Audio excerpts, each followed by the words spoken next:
नमो वेङ्कटेशाय गुणव्यक्त्यभिव्यञ्जना गुणभुक्त्यपभञ्जना गोविन्द गोविन्द। श्रीर्यस्यास्ति सुहृत्तमा गुणमयी शक्तिः परस्यात्मनः वीर्यस्यास्ति महत्तमा चिरतरा ताटस्य संसूचनी धीर्यस्याद्वयभावकोटिपरमानन्दस्य नास्त्यात्मनः धीस्तस्यास्तु ममाज्ञता विघटनी संसारनिर्हारिणी అని మహత్తమ హృదంతర నిరంతర నివాసి అయిన శ్రీనివాస పరమాత్మని భక్తిగా ప్రార్థించుకుంటూ శ్రీ శుకుల వారు ఉపదేశం చేసిన శ్రీమద్ భాగవతం యొక్క అధ్యయన కార్యక్రమాన్ని మనం చూస్తున్నాం. యథా ప్రకారం ప్రారంభంలో ఆచార్య వారితో కలిసి ప్రార్థనా శ్లోకాలను చదువుకుని మంగళాచరణం. ఓం నమో వెంకటేశాయ. శ్రీ గురు ప్రార్థనా. గురుర్బ్రహ్మా గురుర్విష్ణుః గురుర్దేవో మహేశ్వరః గురుః సాక్షాత్ పరం బ్రహ్మ తస్మై శ్రీ గురవే నమః. శ్రీనివాస ప్రార్థనా. శారదేందు ప్రకాశాయ శారదాగమహేతవే శారదాపతి పూజ్యాయ శ్రీనివాసాయ తే నమః. అథ సంకల్పః. శ్రీమదాదివరాహ క్షేత్రే విరాజమానస్య నిత్యశుద్ధ బుద్ధ ముక్త స్వభావస్య లీలాగృహీత విగ్రహస్య శ్రీ పద్మావతీ జానేః అనుగ్రహేణ అస్మాకం సర్వేషాం బుద్ధిశుద్ధ్యర్థం విద్యాభివృద్ధ్యర్థం భక్తిజ్ఞానవైరాగ్యాది తదనుకూల సర్వసంపత్సమృద్ధ్యర్థం శ్రీ పరమేశ్వర ప్రీత్యర్థం శ్రీమద్భాగవత పాఠం కరిష్యామహే.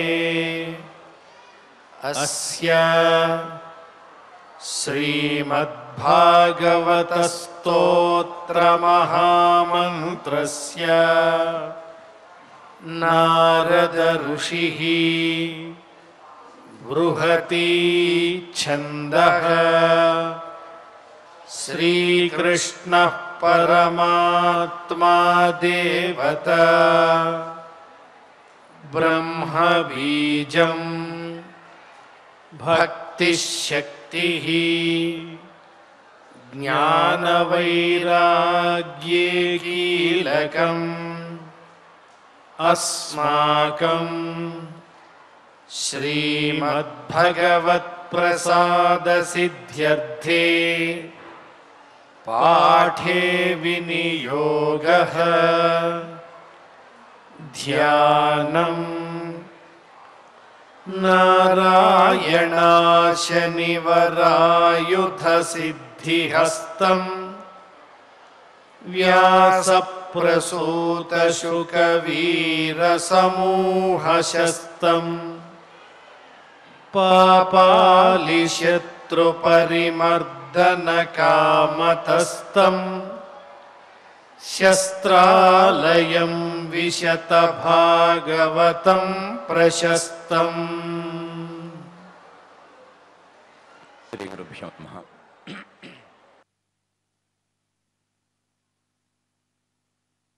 ఆరవ స్కంధం ఈ 6వ స్కంధం చెప్పడానికి చాలా చిన్న మొత్తం 19 అధ్యాయాలు మాత్రమే ఉన్నాయి.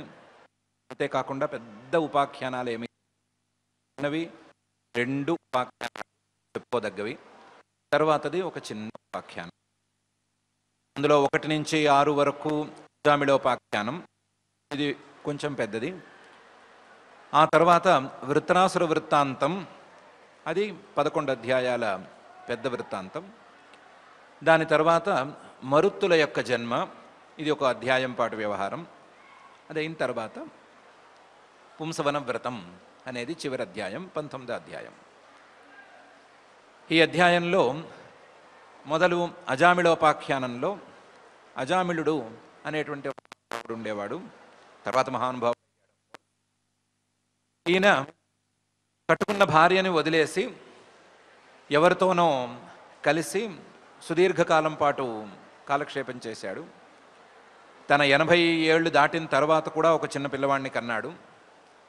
ఆ పిల్లవాడిని కని ఆ సంసారాన్ని పోషించడం కోసం మోసాలు, దగాలు, కుట్రలు ఇవన్నీ చేసి ఏవేవో పాప పనులు చేస్తున్నాడు. అలాంటి వాడికి ఒకరోజు దాపురించింది. ఆ రోజు అతన్ని తీసుకువెళ్ళటానికి యమభటులు వచ్చేశారు. యమభటుల్ని చూసిన వెంటనే ఇతను భయపడ్డాడు. భయపడి తన 10వ పిల్లవాడు, ఆడుకుంటున్నటువంటి పిల్లవాడు, దగ్గరలో ఉండే పిల్లవాడు, అతన్ని గట్టిగా నారాయణ అని పిలిచాడు. ఇంతే చేశాడు, నారాయణ అని పిలిచాడు. ఆ పిల్లవాడంటే ఇతనికి చాలా ఇష్టం. కొంచెం లేక అంటే వయస్సు మీరిన తర్వాత కలిగిన పిల్లవాడు కాబట్టో ఏదో ముద్దు చాలా ఎక్కువ. అందుకని ఆ పిల్లవాడినే తలుచుకుని నారాయణ అని గట్టిగా అరిచాడు. ఇతను ఇలా అరిచాడో లేదో, ఎక్కడి నుంచి వచ్చారో దబదబదబా విష్ణుదూతలు వచ్చారు. విష్ణుదూతలు వచ్చి యమదూతల్ని పక్కకి పొమ్మన్నారు. మీరు ఇతన్ని తీసుకెళ్ళటానికి వీల్లేదు అని గట్టిగా చెప్పారు. యమదూతలు ఇంకా చేసేదేమీ లేక వాళ్ళతో కాసేపు ఏదో వాదిద్దామని చూసి అది గెలవలేక ఆ అజామిళుడిని అక్కడ వదిలేసి వాళ్ళ దారిని వెళ్ళిపోయారు. యమధర్మరాజుకి కంప్లైంట్ చేద్దామనుకుని వాళ్ళు వెళ్ళిపోయారు. ఈ అజామిళుడేమో విష్ణుదూతలకి థ్యాంక్స్ చెప్పుకుందాం అన్నట్లుగా వాళ్ళ వైపు తిరిగేసరికి ఈ విష్ణుదూతలు కాస్త మాయమైపోయారు. మాయమైపోయేసరికి ఒక్కసారి అజామిళుడికి కళ్ళు తిరిగినాయి. నేను ఎవరిని, ఎంతటి వాడిని, నాకున్న పరిస్థితులు చిన్నప్పుడు ఎలా ఉండేవి, ఏం చదువుకున్నాను, ఎంత చదువుకున్నాను, ఏం చేసి ఉండవలసింది, ఏం చేశాను, ఇంతవరకు నేను చేసిన కాలక్షేపం ఏమిటి అని ఒక్కసారి ఆలోచన వచ్చింది. ఆ ఆలోచనతో అతను గంగా తీరానికి వెళ్ళిపోయి, హరిద్వారానికి వెళ్ళిపోయి అక్కడ కూర్చుని మళ్ళీ సాధన చేసి యోగ సాధన ద్వారా మళ్ళీ ఆ పరమాత్మను చేరుకున్నాడు. మళ్ళీ ఆశ్చర్యకరంగా ఇతన్ని తీసుకెళ్ళటానికి ఒక దివ్య విమానం వచ్చింది. ఆ దివ్య విమానంలో ఇంతకు ముందు వచ్చినటువంటి విష్ణుదూతలే వచ్చారు. వాళ్ళని ఇతను గుర్తుపట్టాడు కూడా. వాళ్లతో సహా వైకుంఠానికి వెళ్ళిపోయాడు అనేది అజామిళోపాఖ్యానం యొక్క సంగ్రహ సారాంశం. ఇదైన తర్వాత వృత్రాసురుడి యొక్క వృత్తాంతం వచ్చింది.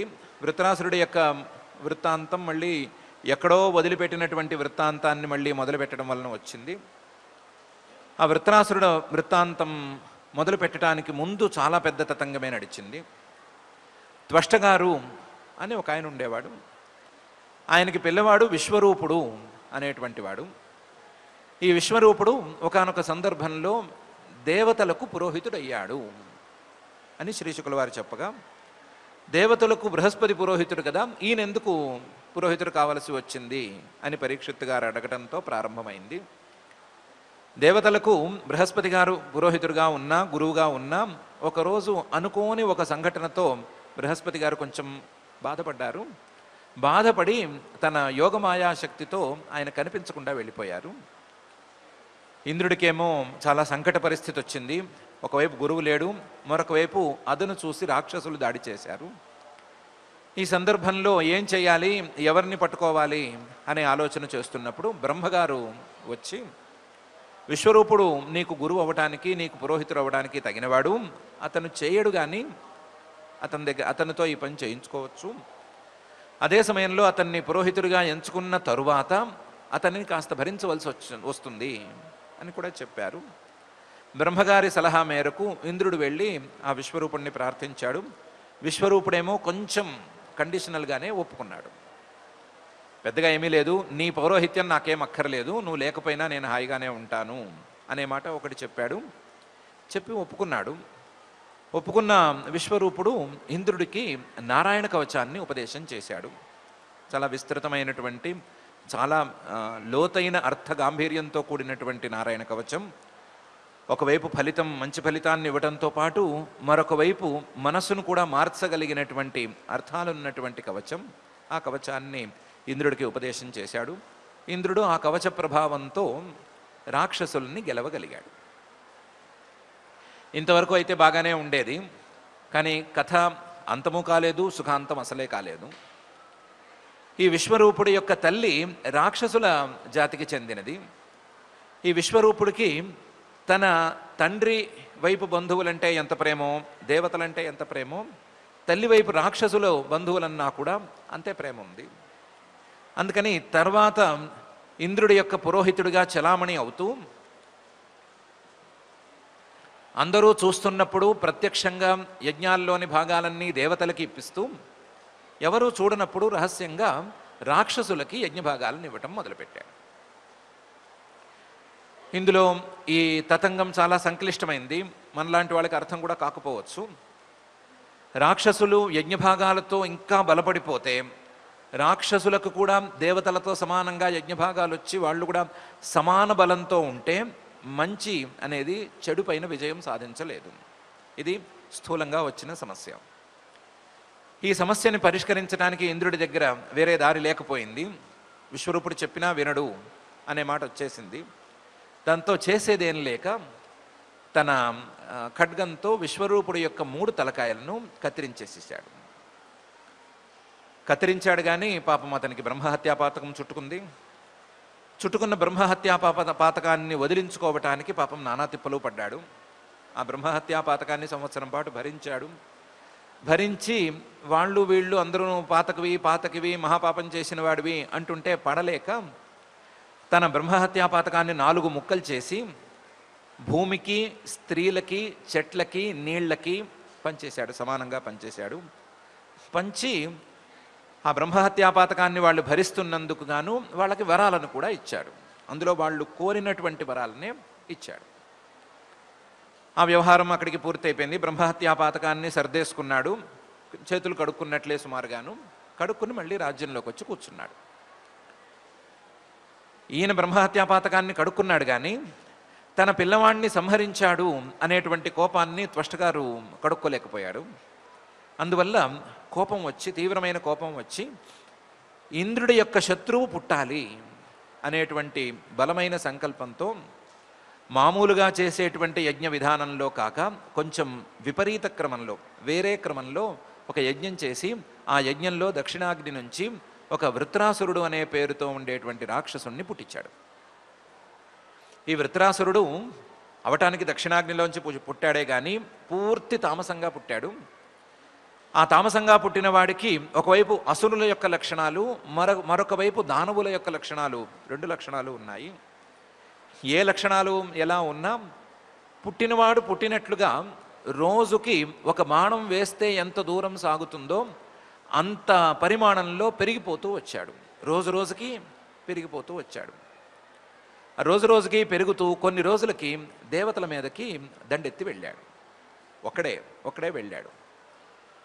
వెళితే దేవతలు అందరూ కలిసి ముకుమ్మడిగా అతని మీద అస్త్రాలు, శస్త్రాలు, ఆయుధాలు అవి ఇవి విసిరారు. విసిరితే వాటన్నిటినీ ఈ వృత్రాసురుడు మింగేశాడు. మింగేసేసరికి దేవతలకి భయం వేసింది. భయం వేసినప్పుడు వెంటనే గుర్తొచ్చేది ఆ ఆర్తత్రాణపరాయణుడైనటువంటి శ్రీమన్నారాయణుడే కాబట్టి ఆయన్ని వెంటనే స్మరించుకున్నారు. స్మరించుకోవటం చాలా చక్కగా స్మరించుకున్నారు. వాళ్ళ స్మరణకి శ్రీమన్నారాయణుడు సంతోషించాడు. సంతోషించి వాళ్ళ ముందు ప్రత్యక్షమయ్యాడు.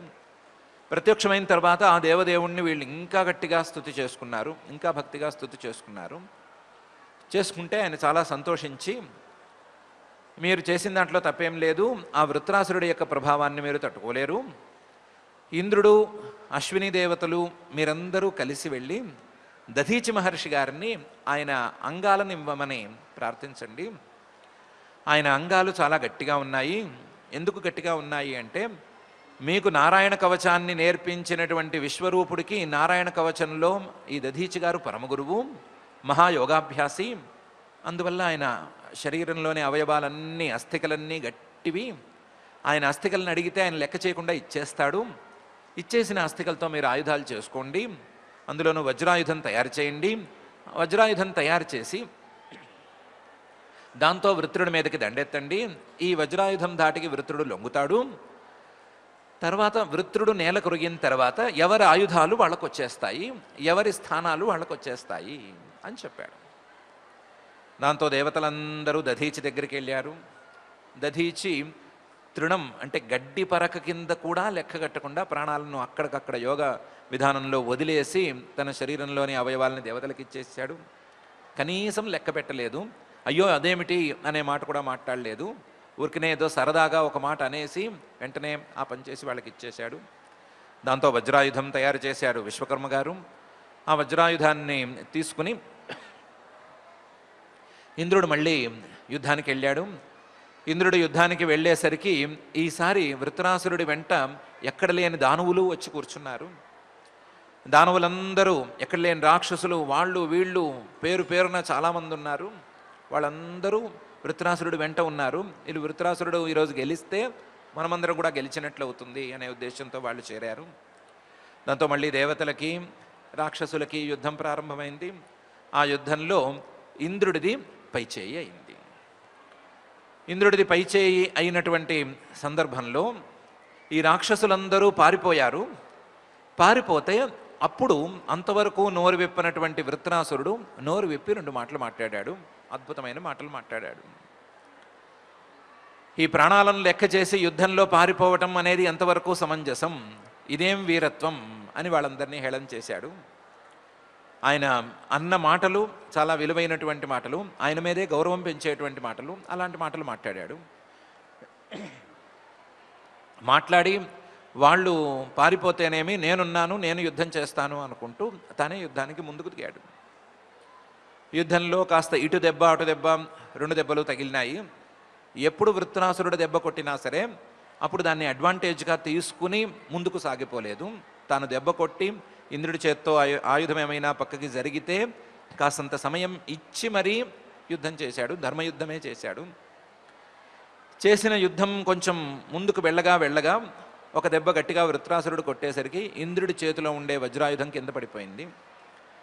వజ్రాయుధం కింద పడింది కాబట్టి జారిన ఆయుధాన్ని నేను పుచ్చుకోను అన్నట్లుగా ఇంద్రుడు ఉంటే వృత్రాసురుడే నోరు తెరిచి, నాకు నువ్వంటే కోపం కానీ అధర్మం ఏమీ చేయను, నువ్వు ఆయుధం తీసుకో, ఆయుధం తీసుకోవటానికి నువ్వేమీ వెనకాడద్దు, ఆయుధం తీసుకోవడానికి వెనకాడక్కర్లేదు అని చెబుతూ, నువ్వు ఇప్పటికే నా చేయి కత్తిరిచ్చేసావు, అయినా సరే నేను ఎడం చేత్తో యుద్ధం చేయటం లేదా, చేయి తెగి పడిపోయింది కాబట్టి ఇక యుద్ధం చేయను అని నేనేమైనా కూర్చున్నానా అని ఒకవైపు యుద్ధంలో వీరులకు ఉండాల్సినటువంటి లక్షణాలను చెబుతూనే పరమాత్మ మీద తనకున్నటువంటి భక్తి వీటన్నిటినీ కూడా ప్రకటించాడు. పరమాత్మ మీద భక్తి, ఆ భక్తితో పరమాత్మ మీద దృష్టి ఎలా పెట్టుకోవాలి అని ఈ విషయాలన్నీ చెప్పాడు. ఆయన యొక్క సంకల్పంతోనే కదా ఇవన్నీ జరుగుతాయి అని విచిత్రమైన మాటలు మాట్లాడాడు. ఇంద్రుడు కూడా కాస్తంత పోయాడు. పోయినా సరే ఓహో ఇతని పూర్వజన్మ వృత్తాంతం మనకు తెలుసు కాబట్టి ఆ పూర్వజన్మ సంస్కారం గట్టిగా పనిచేసింది, దానివల్ల ఇలా ఉన్నాడు అనుకుని ఊరుకున్నాడు కానీ యుద్ధం అయితే చేశాడు. ఆ యుద్ధంలో ఇంద్రుడి యొక్క వజ్రాయుధం సంవత్సరం పాటు వృత్రాసురుడి యొక్క తలను తెగ నరుకుతూ ఉండి చివరికి సంవత్సరం తరువాత ఆ తల కింద పడేటట్లు చేసింది. దాంతో వృత్రాసురుడు కింద పడ్డాడు. దేవతలది మళ్ళీ విజయమైంది. మళ్ళీ వీళ్ళు రాక్షసులు ఓడిపోయారు, పారిపోయిన వాళ్ళు పారిపోయారు, జరిగిపోయింది. ఈసారి బ్రహ్మహత్యని ఎవరికి పంచదలుచుకోలేదు ఇంద్రుడు. ఈసారి బ్రహ్మహత్యను తానే అనుభవిస్తూ ఎక్కడో మానస సరోవరంలో ఒక తామర తూడు ఉంటే తామర తూడులో ఒక చిన్న పీలికలోకి వెళ్ళి దాక్కున్నాడు. ఈ లోపల నహుషుణ్ణి ఇంద్రుడిని చేద్దామని చూశారు. అతను పాపం ఎక్కువ కాలం అక్కడ ఉండలేకపోయాడు, సంవత్సరం పాటే ఉండగలిగాడు. నహుషుడు కింద పడిపోయాడు. ఈ లోపల ఈ తామర తూడులో కూర్చున్నటువంటి ఇంద్రుడు తన పాపాలను పోగొట్టుకోవడానికి ఆ శ్రీమన్నారాయణుణ్ణి ఉద్దేశించి తీవ్రమైన తపస్సు చేశాడు. అతనిని ఆ తామర తూడులో ఉండేటువంటి లక్ష్మీదేవి చక్కగా కాపాడుతూ వచ్చింది. ఈ లోపల ఆ ఉత్తర దిక్కులో ఈశాన్య దిక్కులో ఉండేటువంటి పరమేశ్వరుడు కూడా ఇంద్రుడిని కాస్తంత కాపాడటంతో ఇంద్రుడు సంవత్సరం తరువాత దేవతల ప్రార్థన మేరకు అక్కడి నుంచి బయటకు వచ్చాడు. బయటకు వచ్చినప్పుడు మాత్రం బ్రహ్మహత్య ఇంద్రుడిని బాధించగా ఉండేసరికి ఆ ఇంద్రుడు క్రమక్రమంగా స్వర్గానికి వచ్చాడు. వచ్చిన తర్వాత మహర్షులందరూ వీళ్ళందరూ అతనితో అశ్వమేధ యాగం చేయించారు. ఆ బ్రహ్మహత్యా పాతకాన్ని నుంచి పూర్తిగా విముక్తి కల్పించారు. అప్పటికి ఇంద్రుడి యొక్క కథ కూడా సుఖాంతమైంది. కాకపోతే ఇంత మహావృత్రాసురుడేంటి, ఇంత తామస స్వభావుడేంటి, పరమాత్మ భక్తి అందులో తత్వం వీటి గురించి మాట్లాడటం ఏంటి అనేటువంటి ప్రశ్న మనలాగానే పరీక్షిత్తు గారికి కూడా వచ్చింది. ఆ ప్రశ్నను శ్రీశుకుల వారిని అడిగేసరికి శ్రీశుకుల వారు ఓర్పుగా ఈ వృత్రాసురుడి యొక్క పూర్వజన్మ వృత్తాంతాన్ని విస్తృతంగా చెప్పారు. ఈ వృత్రాసురుడు గత జన్మలో చిత్రకేతువు అనేటువంటి పేరు కలిగిన ఓ మహారాజు. ఇతనికి అన్నీ ఉన్నాయి కానీ, అన్నీ సమృద్ధిగా ఉన్నాయి కానీ, ఎంతోమంది భార్యలున్నా సరే ఒక్క భార్యకు కూడా సంతానం కలగలేదు. సంతానం కోసమే పెళ్ళిళ్ళు చేసుకుంటూ పోయినా సరే ఇతనికి సంతానం కలగలేదు. దాంతో ఒకరోజు తమ ఇంటికి వచ్చినటువంటి అంగిరో మహర్షి గారిని ఇతను ప్రార్థించాడు. అంగిరో మహర్షి గారు ఇతని మీద ప్రేమతో, ఇతని మీద దయతో అక్కడే ఉండి ఇతనితో త్వష్ట అనేటువంటి దేవతకి ఒక యాగం చేయించి ఆ యాగ ప్రసాదాన్ని, యాగశేషాన్ని ఇతని పెద్ద భార్య కృతద్యుతి అనే ఆవిడికి పెట్టించి ఈవిడికి సంతానం కలుగుతుంది, జాగ్రత్త అని చెప్పాడు. చిన్న హింట్ ఇచ్చారు, అది ఎవరూ పట్టించుకోలేదు. కానీ జాగ్రత్త అని చెప్పి ఆయన వెళ్ళిపోయారు. అన్నట్లుగానే పిల్లవాడు కలిగాడు. ఆ పిల్లవాడిని అల్లారుముద్దుగా భార్యాభర్తలు ఇద్దరూ పెంచుకుంటూ వచ్చారు. కాకపోతే పిల్లవాడు పుట్టినటువంటి వేళా విశేషంలో పిల్లవాడి మీద ముద్దు కొద్దీ పెద్ద భార్య ఇంటికే చిత్రకేతువు వెళుతూ వచ్చాడు. మిగతా భార్యలందరినీ తిరస్కరించేశాడు. ఎవరింటికి వెళ్ళలేదు, ఎవరిని పట్టించుకోలేదు. దాంతో వాళ్ళకి రాజు మీద, రాణి మీద, పిల్లవాడి మీద, ముగ్గురు మీద కోపం పెరిగి ఏం చేయాలి అని ఆలోచించి దుష్ట స్వభావంతో వాళ్ళందరూ పిల్లవాడికి విషం పెట్టేశారు. పిల్లవాడు తెలియక విషం తిని పడుకున్నవాడు మళ్ళీ లేవలేదు. దాని తర్వాత జరగవలసిన పరిణామాలన్నీ జరిగినాయి. ముందు దాదికి తెలిసింది, తర్వాత రాణికి తెలిసింది, తర్వాత రాజుకు తెలిసింది, తర్వాత రాజ్యం అంతా తెలిసింది. అందరికీ ఏడుపు ఒక్కటే మిగిలింది. అందరూ ఏడుస్తూ కూర్చున్నారు, ఎవరూ ఏ పని చేయటం లేదు అనే పరిస్థితి వచ్చేసింది.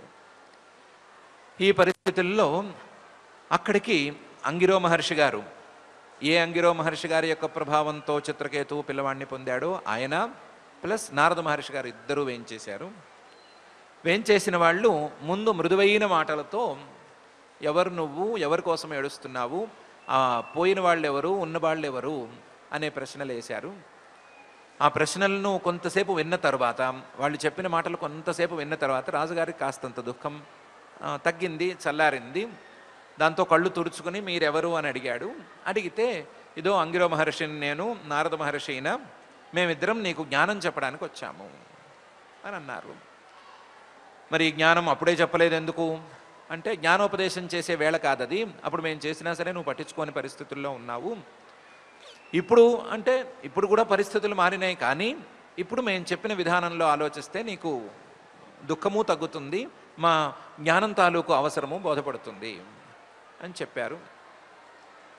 నారద మహర్షి గారు చిత్రంగా, నీకు మంచి మహామంత్రాన్ని ఉపదేశం చేస్తాను, దాన్ని గనక 7 రాత్రుళ్ళు నువ్వు గట్టిగా జపం చేస్తే నువ్వు ఆదిశేషుణ్ణి, సంకర్షణుణ్ణి చూడగలుగుతావు అని చెప్పారు.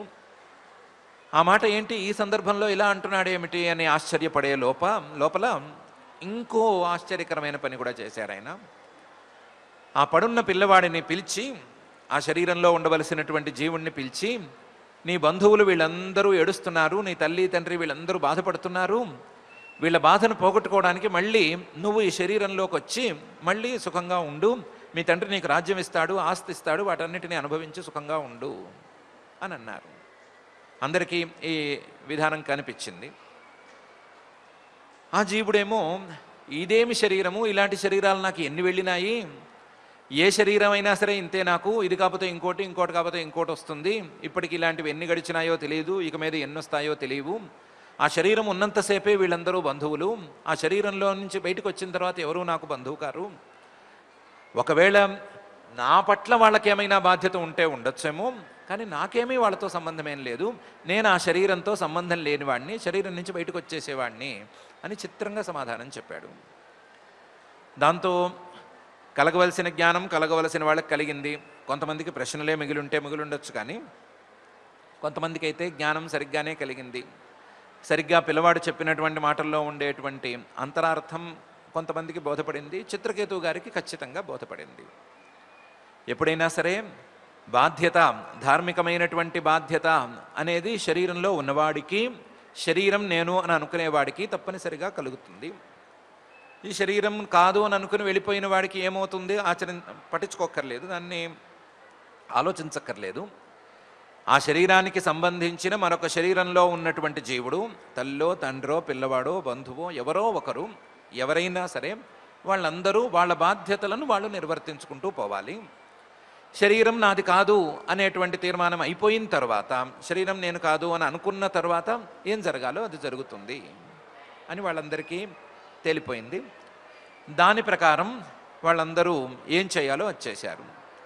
ఎవరెవరికి ఆ పిల్లవాడి శరీరం మీద బాధ్యత ఉందో వాళ్ళందరూ పిల్లవాడికి చేయవలసినటువంటి ఔర్ధ్వదేహిక క్రియలన్నీ చేశారు. ఎవరెవరికి జ్ఞానం కలగవలసిన అర్హత ఉందో వాళ్ళందరికీ జ్ఞానము కలిగి వాళ్ళ దుఃఖం పోయి వాళ్ళందరూ ఎక్కడ వాళ్ళు అక్కడ సర్దుకున్నారు. చిత్రకేతు మహారాజు గారు కూడా దీనివల్ల, ఈ సందర్భం వల్ల తెలుసుకోవాల్సిన విషయం తెలుసుకుని వెంటనే ఈ వ్యవహారాలన్నీ పూర్తయిన తర్వాత నారద మహర్షి గారి దగ్గరికి వెళ్ళి, మీరు ఉపదేశం చేస్తానన్న మంత్రం ఉపదేశించండి అని అడిగాడు.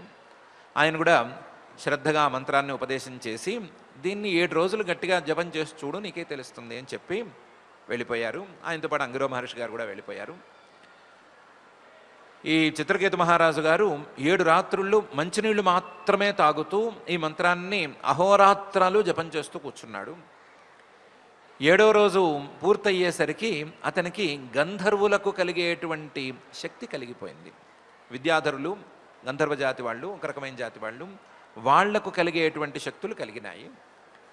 ఆ శక్తులతో అతను చాలా సంతోషించాడు. కానీ ఆపకుండా ఇంకా కూడా జపం చేస్తూనే ఉన్నాడు. ఇంకా కొన్ని రోజులకే ఇతను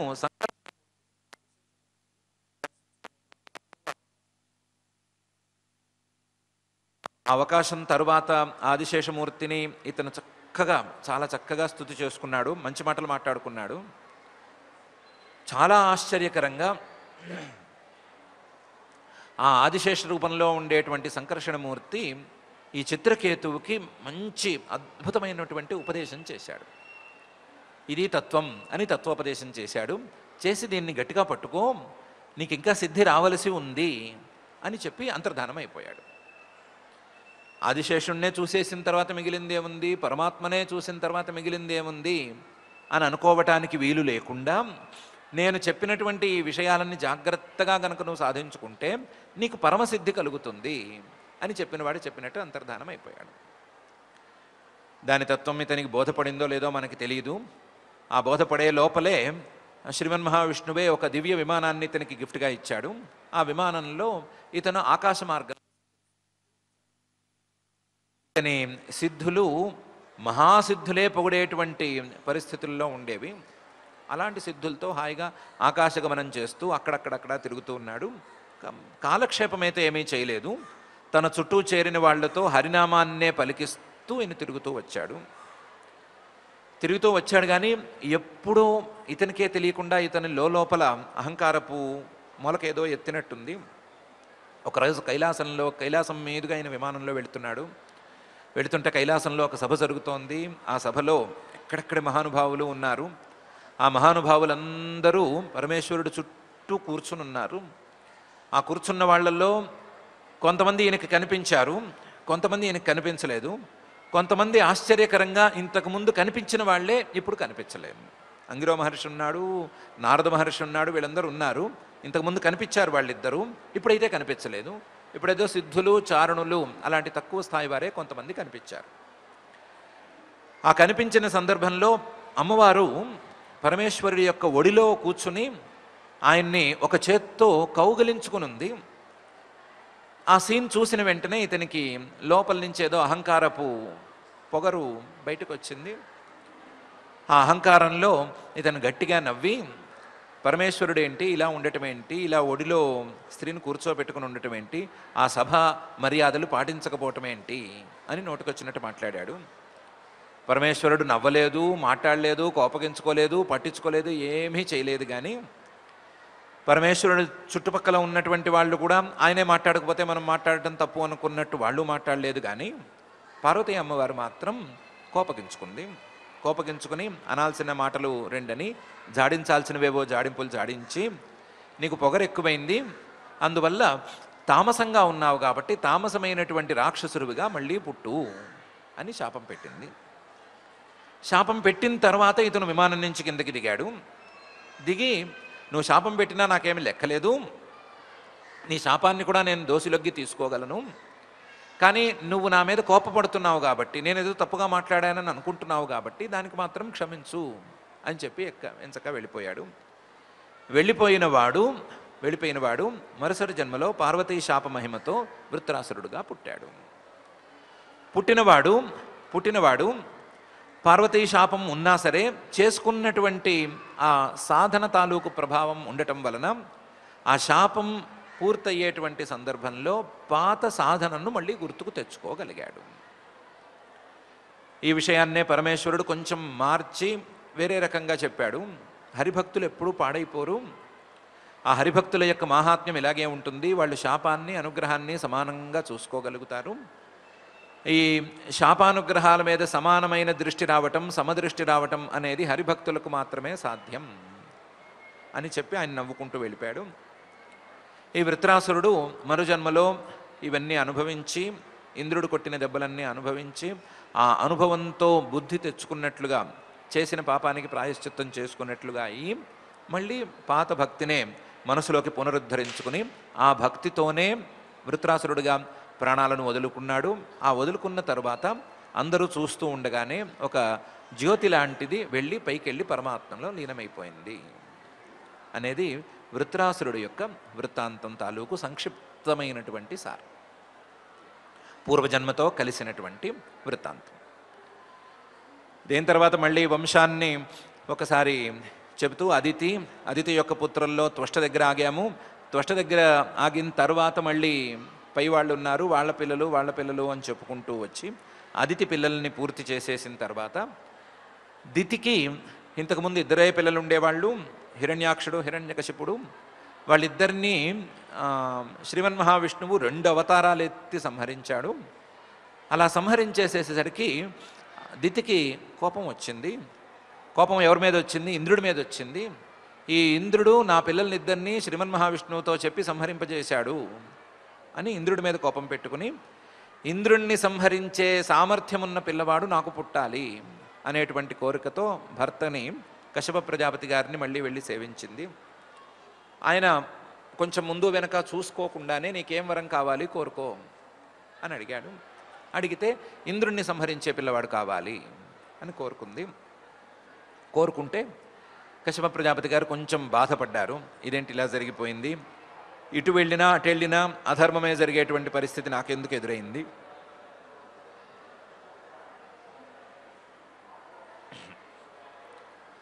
ఈవిడికి ఇచ్చిన మాటను నెరవేర్చుకోలేకపోతే అబద్ధం చెప్పినట్లు అవుతుంది, ఇచ్చిన మాట నెరవేర్చుకుంటే తప్పు చేయనటువంటి, ఏ తప్పు తెలియనటువంటి ఇంద్రుణ్ణి అనవసరంగా శిక్షించినట్లుంటుంది, ఇదేమి ఇరుక్కున్నాను అని అనుకుని కూడా ఒకసారి పరమాత్మను తలుచుకుని, దితితో నేను నీకు వరం ఇస్తాను, ఇబ్బంది లేదు, కానీ ఎలా ఇస్తాను అంటే నీకు ఒక వ్రతం చెప్తాను, ఆ వ్రతాన్ని నువ్వు శ్రద్ధగా ఆచరిస్తే, ఆ వ్రతంలో నేను చెప్పేటువంటి నియమాలన్నిటినీ తూచా తప్పకుండా పాటిస్తే, సంవత్సరం పాటు పాటిస్తే నీవు అనుకున్నటువంటి పిల్లవాడు పుడతాడు, లేకపోతే పిల్లవాడు పుడతాడు వేరే రకంగా పుడతాడు, ఇంద్రుడికి స్నేహితుడైపోయే పిల్లవాడు పుడతాడు అని చెప్పారు.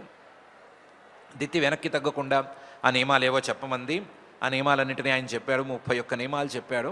ఆ నియమాలన్నింటినీ నేను పాటిస్తాను అని ముందే గర్భాన్ని అనుగ్రహించేసేయండి, గర్భం ధరించిన తర్వాత, గర్భధారణ చేసిన తర్వాతే ఆ నియమాలన్నింటినీ పాటిస్తాను అని కూడా బింకంగా అంది. సంక్లిష్టమైనటువంటి ఆ వ్రతాన్ని గర్భధారణతో మొదలుపెట్టింది. పెట్టంగానే ఇంద్రుడికి ఈ వార్త తెలిసి దితి దగ్గరికే డైరెక్ట్గా వచ్చేశాడు. వచ్చేసిన వాడు సాత్విక భావంతో ఒకవైపు తన శత్రువుని ఎలాగైనా సరే తొలగించుకోవాలి అనేటువంటి భావంతో ఉన్నా సరే సాత్విక భావంతోనే దితిని సేవించసాగాడు. దితికి ఇలా సేవలు చేస్తూ చేస్తూ ఉండగా ఒకరోజు కశ్యప ప్రజాపతి గారు చెప్పినటువంటి నియమాలలో 3 నియమాలను దితి తప్పింది. ఆ తప్పినటువంటి సందర్భంలో ఇంద్రుడు తన యోగశక్తితో దితి గర్భంలోకి ప్రవేశించి ఆ దితి గర్భంలోనే ఉండేటువంటి పిండాన్ని 7 ముక్కలు చేశాడు. వజ్రాయుధంతో 7 ముక్కలు చేశాడు. 7 ముక్కలు చేస్తే ఆ 7 ముక్కలు 7 పిల్లలుగా తయారయ్యి ఏడవటం మొదలుపెట్టినాయి. మొదలు పెడితే మారుదా మారుదా ఏడవకండి ఏడవకండి అని అన్నాడు. మళ్ళీ ఒక్కొక్క ముక్కని 7 ముక్కలు చేశాడు. వాళ్ళు ఏడవటం మొదలు పెడితే వాళ్ళని మారుదా మారుదా అని ఒక్కొక్కరిని సముదాయించాడు. సముదాయిస్తే 7 ఏళ్ళు 49 మంది అందరూ కలిసి చేతులు జోడించి మేము నీకు తమ్ముళ్ళం కదా, నువ్వు మమ్మల్ని ఎందుకు ఇలా హింసిస్తున్నావు అని అడిగారు. ఆ మాట అనడంతో ఇంద్రుడు అయ్యోయ్యో తమ్ముళ్ళారా, మిమ్మల్ని నేనేమీ చేయను, మీరు నాతో పాటు ఉండండి అని చెప్పి వాళ్ళకి ధైర్యం చెప్పి వాళ్ళందరితో కలిసి తల్లి గర్భం నుంచి బయటకు వచ్చాడు. ఈ లోపల దితి కాసేపటికి కళ్ళు తెరిచి చూసేసరికి ఎదురుకుండా 49 మంది పిల్లలు 7 మంది చొప్పున జట్టుగా ఉన్నారు. పక్కన ఇంద్రుడున్నాడు, అతని చేతిలో వజ్రాయుధం, వజ్రాయుధానికి రక్తపు మరకలు. ఇది చూసింది. తన గర్భాయాసం తగ్గటం అనే దాన్ని కూడా గమనించి ఏం జరిగింది అనే సంగతి ఉన్నదున్నట్లుగా చెప్పు అని ఇంద్రుడిని అడిగింది. ఇంద్రుడేమో ఉన్నదున్నట్లుగా చెప్పాడు. చెప్పి అమ్మ ఇలా అయింది, నేను ఇలా చేశాను, నా శత్రువు అనేటువంటి భావనతో నేను ఇలా చేయబోయాను, కానీ నీవు చేసుకున్నటువంటి మహావ్రతం ఫలితంగా ఏ పిల్లవాడికి ప్రాణం అనేది కదలలేదు. నేను ముక్కలు చేయగా వాళ్ళు సంఖ్యలో పెరిగిపోతున్నారే కానీ వాళ్ళేమీ ఇబ్బంది పడలేదు. ఇది నీ మహావ్రతం యొక్క ప్రభావము. నేను చేసిన తప్పుకు నన్ను క్షమించు, వీళ్ళని నా స్నేహితులుగా సోమపానం చేసేటువంటి స్థాయి కలిగిన దేవతలుగా నేను తీసుకెళ్తాను, నాతో పాటు ఉంచుకుంటాను, నాకు స్నేహితులుగా వీళ్ళని ఉంచుకుంటాను అని చెప్పాడు. దితి నిజానికి చాలా సంతోషించి జాగ్రత్తగా వెళ్ళిరా నాయన, జాగ్రత్తగా చూసుకో తమ్ముళ్ళని అని చెప్పి పంపించేసేసింది. ఇంతవరకు మరుత్తుల యొక్క జన్మ అనేటువంటి ఆఖ్యానం. ఇదైన తర్వాత కశ్యప ప్రజాపతి గారి దితికి చెప్పింది నియమాలు మాత్రమే. అసలు వ్రతం దాని యొక్క లక్షణం సాంగోపాంగంగా ఎలా చేయాలి అనే సంగతి మా అందరికీ చెప్పవలసింది అని పరీక్షిత్ గారు అడిగితే చివరి అధ్యాయంలో శ్రీశుకుల వారు పుంసవన వ్రతం అనే పేరుతో దితి చేసిన సంతానం కావాలనుకున్న వాళ్ళు ఎవరైనా చేయగలిగినటువంటి వ్రతాన్ని చెప్పారు. స్త్రీలైనా చేయొచ్చు, పురుషులైనా చేయొచ్చు. ఆ సంతానం మాత్రమే కాదు, ఏ కోరిక ఉన్నా చేసుకోవచ్చు. ఏ కోరిక లేకుండా చేసుకుంటే మరీ మంచిది. శ్రీమన్ మహావిష్ణువు యొక్క అనుగ్రహం కోసం చేసుకుంటే చాలా మంచిది అని అర్థం వచ్చేటట్లు అక్కడో మాట కలిపి అందరికీ ఉపయోగించేటువంటి ఒక వ్రతాన్ని చెప్పారు. ఆ వ్రతంలో స్త్రీలు చేసే మాట అయితే 31 నియమాలు, పురుషులు చేసే మాట అయితే 46 నియమాలు అన్నట్లుగా కొన్ని మాటలను ఉంచి ఈ వ్రతాన్ని ఈ విధానంలో గనక చేసుకున్నట్లయితే ఆ లక్ష్మీనారాయణులిద్దరూ అనుగ్రహించి కావలసినటువంటి ఫలితాలను ఇస్తారు అని చెప్పారు.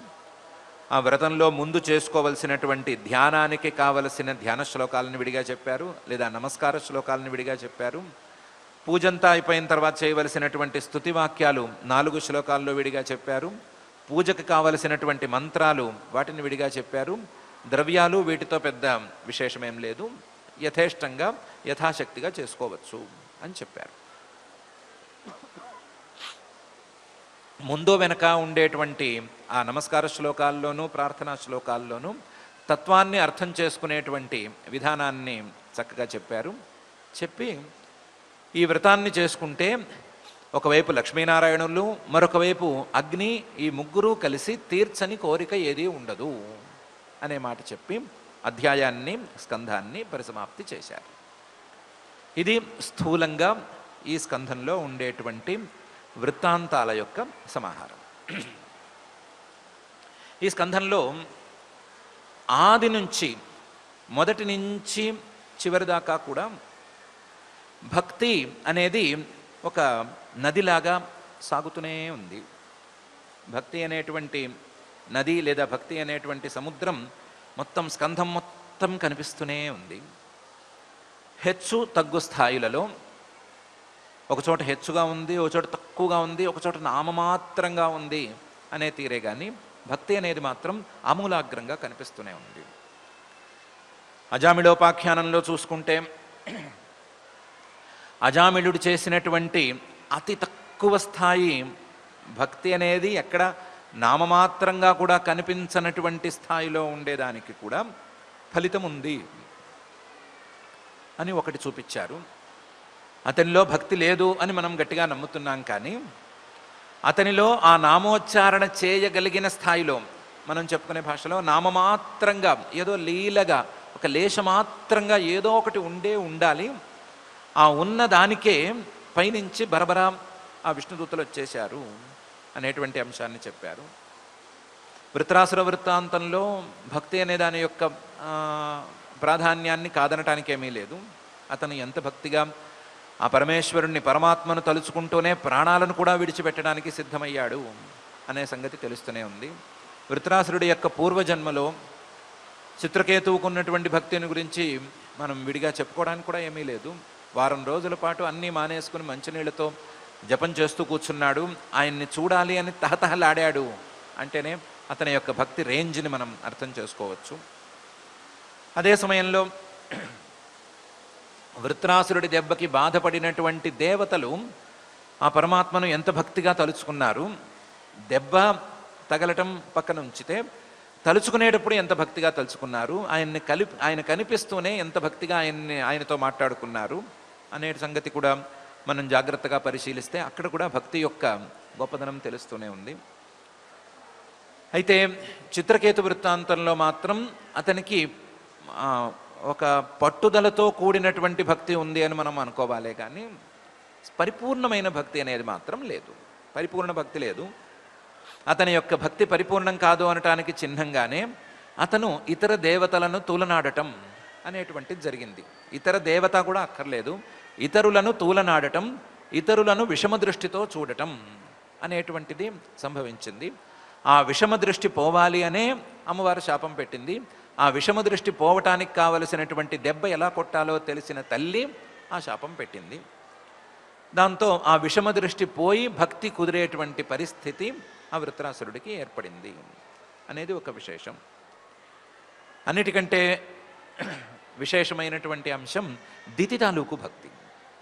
దితి ప్రారంభంలో ఇంద్రుణ్ణి సంహరించే పిల్లవాడే కలగాలి అని అనుకుంది. కానీ కశ్యప ప్రజాపతి గారు చేసినటువంటి ఉపదేశ మాహాత్మ్యము, లేకపోతే ఆయన ఉపదేశం చేసినటువంటి వ్రతంలో ప్రతినిత్యము ముప్పొద్దులా ఆ పరమాత్మను పూజించుకోవటంతో వచ్చినటువంటి విశేషము, ఆ ముప్పొద్దులా పరమాత్మను పూజించుకోవటంతో అలవాటయ్యేటువంటి భక్తి యొక్క మహాత్మ్యము ఆవిడలో చివరికి వచ్చేసరికి, డెలివరీ టైంకి వచ్చేసరికి ఆ ద్వేషం కాస్త పోయింది.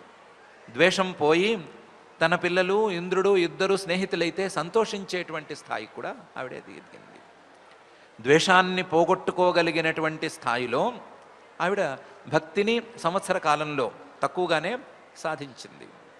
చిత్రకేతువుకి ఈ ద్వేషం పాపం పోలేదు. అందువల్లే ఆ ద్వేషాన్ని ఇంకా పెంచుకుని వచ్చే జన్మలో ఇంద్రుణ్ణి ద్వేషిస్తూ ఏది ఎలా ఉన్నా సరే నిన్ను మాత్రం సంహరిస్తాను అని బీరాలు పలుకుతూనే పాపం కాలక్షేపం చేశాడు. ఆ పద్ధతిలో చూసుకున్నప్పుడు చిత్రకేతువు భక్తి కంటే కూడా అనతి కాలంలోనే పెంచుకున్నటువంటి దితి భక్తి చాలా గొప్పది. అలాంటి ఉత్తమమైనటువంటి భక్తి, మార్పు తెచ్చినటువంటి భక్తి, అందులోనూ పాజిటివ్గా మార్చినటువంటి భక్తి దితిది అని చెప్పుకోవచ్చు. ఇది ఒక కోణంలో చూసినప్పుడు ఈ స్కంధం మొత్తం పారుతున్నటువంటి ఈ భక్తి ప్రవాహం తాలూకు చిన్న వివరణ. అదే సమయంలో ఈ స్కంధం మొత్తం ఆయా క్యారెక్టర్స్ని గమనించుకుంటే అందరూ పడి లేచిన కెరటాలు అన్నట్లే ఉన్నారు. మొత్తం స్కంధానికే పడి లేచిన కెరటాలు అని తెలుగులో పేరు పెట్టుకోవచ్చు. ఎవరిని చూసినా సరే పడిపోయిన వాళ్ళే, పడి లేచిన వాళ్ళే. అజామిళుణ్ణి చూస్తే మంచి కులంలో పుట్టినవాడు, మంచి చదువు అవన్నీ చదువుకున్నవాడు, పెళ్ళయింది, సంసారం ఉంది, అన్నీ సవ్యంగా ఉన్నాయి, ఏ తక్కువ లేదు. అలాంటి వాడు పూర్తిగా కింద పడిపోయాడు. ఆ కింద పడిపోయినటువంటి అజామిళుడు మళ్ళీ లేచాడు. రెండవ వృత్తాంతంలో చిత్రకేతు మహారాజును చూస్తే అతను పడి లేస్తూనే ఉన్నాడు. చిత్రకేతువుగా ఉన్నప్పుడు ఒక రకంగా ఉన్నాడు, మళ్ళీ సంతానం కలిగిన తర్వాత పడిపోయాడు. సంతానం ఆ తర్వాత జరిగినటువంటి పరిణామాల వలన పడిపోయాడు. పడిపోయినవాడు మళ్ళీ నారద మహర్షి గారి ఉపదేశంతో లేచాడు. లేచినవాడు ఆకాశం దాకా ఎగిరాడు, ఆకాశం దాకా లేచాడు. లేచినవాడు ఆకాశం నుంచి మళ్ళీ ధబీమని కింద పడిపోయాడు. పార్వతీ అమ్మవారి శాపంతో కింద పడిపోయాడు. కింద పడ్డవాడు మళ్ళీ కష్టపడి యథా కింద మీద పడి మళ్ళీ లేచి ఆ పరమాత్మను చేరుకోగలిగాడు. సో పడి లేచినటువంటి కెరటం ఈ వృత్రాసురుడు అనేటువంటి కెరటం. ఇంద్రుడు అతను పాపం అలాగే ఉన్నాడు. ఎప్పటికప్పుడు వాళ్ళు రావటం, బృహస్పతి గారు వచ్చినప్పుడు ఇతను ఉచ్చస్థాయిలో ఉన్నాడు. బృహస్పతి గారిని అవమానించి కింద పడిపోయాడు. మళ్ళీ విశ్వరూపుడు వచ్చి నారాయణ కవచం ఉపదేశం చేసేసరికి మళ్ళీ లేచాడు. లేచినవాడు మళ్ళీ విశ్వరూపుడు తప్పు చేశాడని అతన్ని సంహరించేసరికి బ్రహ్మహత్యా పాతకం చుట్టుకుని కింద పడిపోయాడు. మళ్ళీ దాన్ని ఏదో సర్దుకుని మళ్ళీ పైకి లేచాడు. లేచిన వాడికి వృత్రాసురుడు వచ్చాడు. వృత్రాసురుడు కొట్టిన దెబ్బలకి కాస్త మళ్ళీ కింద పడ్డాడు. మళ్ళీ శ్రీమన్మహావిష్ణువు అందించినటువంటి బలానికి మళ్ళీ వజ్రాయుధంతో పైకి లేచాడు. లేచినవాడు మళ్ళీ వృత్రాసురుణ్ణి సంహరించి మళ్ళీ బ్రహ్మహత్య చేసుకుని మళ్ళీ కింద పడ్డాడు. మళ్ళీ దాన్ని సంవత్సరం పాటు తపస్సు చేసుకుని మళ్ళీ దాన్ని సరిదిద్దుకుని మళ్ళీ లేచాడు. ఈయన కూడా పడుతూ లేస్తూనే ఉన్నాడు. పడి లేచిన కెరటంలో ఈయన కూడా ఉన్నాడు. దితి అనే ఆవిడ మాత్రం పడి లేచిన కెరటానికి అద్భుతమైన ఉదాహరణ. ఈవిడ పూర్తిగా తన స్వంత అక్క కొడుకునే సంహరించడానికి పిల్లవాడు కావాలి అనుకునే స్థాయిలో పడిపోయింది. అప్పటికీ ఆవిడ బాధ వర్ణనాతీతం. ఇద్దరు పిల్లలు కనిపించకుండా పోయారు అనేది వర్ణనాతీతం, దాన్ని కాదనట్లేదు. కానీ అలాంటి పరిస్థితుల్లో కూడా ఈవిడ జన్మ, ఈవిడికి ఉన్నటువంటి సౌకర్యాలు, లేకపోతే ఈవిడ భర్త, ఆయన యొక్క స్టాండర్డు, వీటన్నిటినీ పరిగణనలోకి తీసుకుంటే ఈవిడ ఆ భావనతో పడిపోయినట్లే. అలా పడిపోయినటువంటి ఈ తల్లి ఈ గర్భధారణలో చేసినటువంటి ఈ మహావ్రత ఫలితం ప్రకారం మహావ్రతంలో తనకు అబ్బినటువంటి భక్తి మహాత్మ్యంతో మళ్ళీ లేచింది. తన ద్వేషాన్ని పోగొట్టుకుని తల్లిగా మళ్ళీ దాన్ని సంతోషించింది. చివరికి జరిగిన దాన్ని సంతోషంగా అంగీకరించింది. తల్లిగా పడిపోయిన ఆవిడ మళ్ళీ తల్లిగానే లేచింది. రాగద్వేషాలతో కింద పడిపోయినటువంటి ఆవిడ ద్వేషరహిత స్థితికి చేరుకుని మళ్ళీ పైకి లేచింది. ఇలా పడి లేచిన కెరటం అనే తీరులో దితి కూడా తప్పనిసరిగా ఉంది. అయితే ఏ పడి లేచిన కెరటాన్ని చూసుకున్నా సరే పడటానికి తనలో తప్పులు కారణం, లేవటానికి మాత్రం ఆ భగవంతుడి మీద భక్తి కారణం అనే మాట స్పష్టంగా తెలుస్తోంది. మనం మొదట్లో అజామిళుడిని తీసుకున్నా, తర్వాత ఇంద్రుడిని తీసుకున్నా, వృత్రాసురుడిని తీసుకున్నా, దితిని తీసుకున్నా, ఎవరిని తీసుకున్నా, దేవతలను తీసుకున్నా, ఎవరిని తీసుకున్నా సరే పడటానికి తమ తప్పు కారణం, తాము తప్పించుకోలేనటువంటి తమలోని దుర్గుణాలు కారణం, లేవటానికి మాత్రం భక్తి అనేది ఊతంగా పనిచేసింది. సో పడిపోయిన వాళ్ళు దుర్గుణాలతో పడి భక్తితో లేచినటువంటి కెరటాలు వీళ్ళందరూ అని కూడా ఒక కోణంలో చూసుకోవచ్చు. ఇంకొక కోణంలో చూసుకున్నప్పుడు ఈ స్కంధంలో ఏం ఆశ్చర్యమో తెలియదు, కానీ గేమ్ చేంజర్స్ కింద పిల్లలున్నారు. ప్రతి వృత్తాంతంలోనూ పిల్లలు గేమ్ చేంజర్స్గా ఉన్నారు. అజామిళోపాఖ్యానం తీసుకుంటే అజామిళుడు ఆయన పడాడో లేచాడో అవన్నీ తర్వాత సంగతి.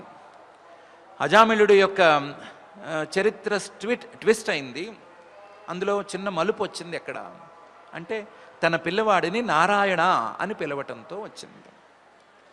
సో ఇక్కడ గేమ్ చేంజర్ ఆ నారాయణ అనే పేరున్నటువంటి పిల్లవాడు. ఆ పిల్లవాడు ఉన్నాడు కాబట్టి, ఆ పిల్లవాడిని ఆ పేరుతో పిలిచాడు కాబట్టే అందులో చేంజ్ వచ్చేసింది.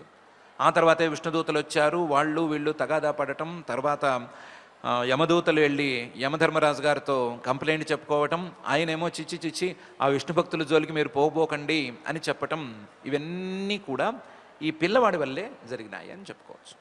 సో గేమ్ చేంజర్ అనేవాడు ఈ పిల్లవాడు. ఆశ్చర్యంగా వృత్రాసురుడి వృత్తాంతంలో కూడా ఏ బి అని రెండుగా విభాగం చేసుకున్నా సరే గేమ్ చేంజర్స్ పిల్లవాళ్ళుగానే ఉన్నారు. వృత్రాసురుడి పూర్వజన్మ తీసుకుంటే చిత్రకేతువు అని తీసుకుంటే ఆ చిత్రకేతువుకి లేనిది లేదు, కావాలనుకున్నది పిల్లవాడు. ఆ పిల్లవాడు వచ్చిన తర్వాతే తన రాణులకే, తన మిగతా రాణులకే తన మీద భార్య మీద కోపం అనేటువంటి సంగతి ఈయనకే తెలియని సంగతి బయటపడింది. ఆ పిల్లవాడి ద్వారానే ఈయనకి చివరికి వైరాగ్యం అంటే ఏమిటి అని కూడా బోధపడింది. సో గేమ్ చేంజర్ అనేవాడు ఆ పిల్లవాడు అయ్యాడు.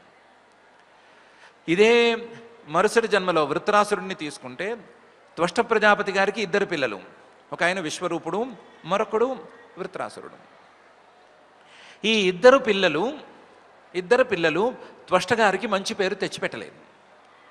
ఇద్దరు పిల్లల్లో విశ్వరూపుడు అద్భుతం, బెస్ట్ క్యారెక్టర్. ఆయన ఏంటంటే 3 తలకాయలతో అంటే 3 మనుషులు చేయగలిగినటువంటి పని చేయగలిగిన వాడు. 3 మనుషులు వేరువేరు సందర్భాల్లో చేయగలిగిన పనులు చేయగలిగిన వాడు.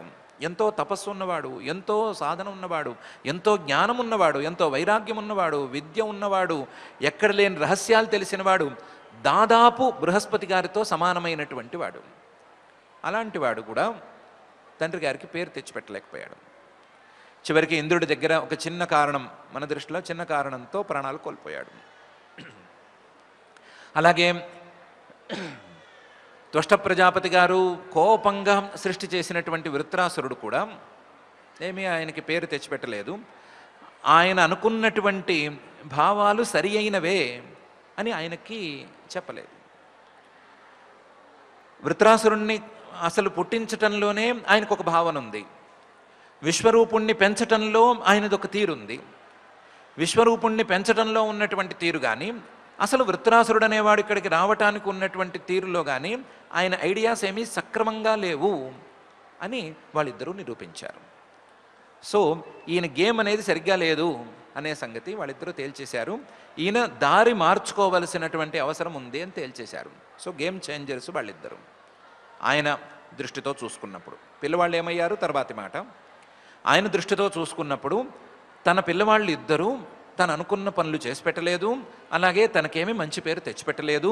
ఆ విషయంలో మార్పు రావాలి అనేటువంటి సందేశాన్ని ఇచ్చి వెళ్ళిపోయారు. త్వష్ట ప్రజాపతి గారిదైతే దితి గారి విషయంలోనూ పిల్లలే గేమ్ చేంజర్సు.